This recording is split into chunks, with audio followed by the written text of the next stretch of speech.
பயப்படுறீங்களே, ஆக்சுவலா இந்த பயம் உங்களுக்கு எப்ப இருந்து ஆரம்பிச்சது? அது நினைக்கத்தான் பயமா கிடக்குது டாக்டர். எதுக்கு நினைக்கிறீங்க? நினைச்சு பார்க்காம சொல்லுங்க. நினைக்காம சொன்னாலும் அழுது போடுவேன். அழக்கூடாது, அழாம சிரிச்சுக்கிட்டே சொல்லலாம். சிரிச்சுக்கொண்டோ? அது மெத்த கடினம் தான் என்றாலும் முயற்சி செய்து பார்க்கிறேன். சின்னன்ல எல்லாரும் இந்த தைரியமான பிள்ளை என்றுதான் சொல்லுவேன். நானும் அப்படித்தான் இருந்தேன். அந்த நாளில எங்கட ஊர்ல ஒரு கலவரம் வந்தது. என்ன கலவரம் என்று அன்றைக்கு எனக்கு விளங்க இல்ல, இன்னும் விளங்க இல்ல. திடீரென்று ஒரு நாள் ஆகாயத்திலிருந்து கூரையை பிச்சு கொண்டு வீட்டுக்குள்ள நெருப்பு துண்டங்கள் மாறி வந்து விழுந்தது. செல்லடிக்கிறாங்கள் என்று கூவிக்கொண்டு அம்மாவும் அப்பாவும் என்ற கையை பிடிச்சு கொண்டு வீட்டுக்கு வெளியில வாஞ்சவங்க. அப்ப ஒரு நெருப்பு துண்டு அப்பாவின் காலில வந்து பட்டு கால் துண்டாடி போட்டு ஒற்றே அர்த்தம். அம்மா குளறி அழுது கொண்டு புடவை தலைப்பை எடுத்து காலில கட்டு போட்டவர். சொல்லுங்க. அந்த நேரம் பார்த்து இஜும்பு தொப்பியும் கையில துப்பாக்கியமாக 4-5 பேர் அங்க வந்தவங்க.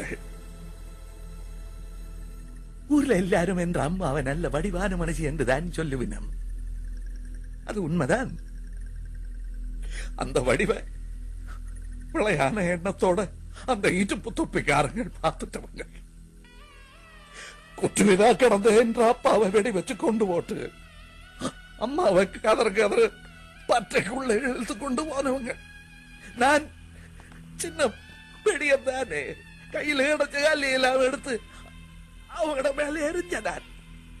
அதுல ஒருத்தன் முடிய பிடிச்சு தூக்கி எறிஞ்சவன். தலகல்ல போதும்பட்டு நினைவிழந்து போன நான்.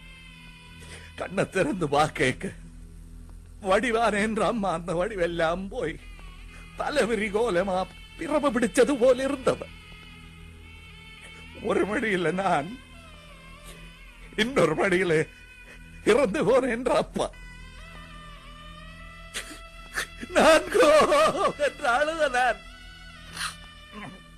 அம்மா அழ இல்ல, என்னையும் அழ வேண்டாம் என்று சொன்னவன். இந்த வரடா, நீதான ஒரே ஆண் பிள்ளை, தைரியமாக இருக்க வேணும், இனி பயப்படக்கூடாது என்று சொன்ன அந்த நிமிஷம் முதல் எதற்கு என்றாலும் பயம் டாக்டர்.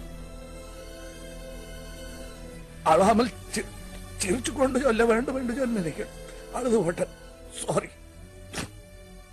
அதுக்கு பிறகு ஒரு பிரச்சனையில அம்மாவும் போட்டார். Cool down, cool down.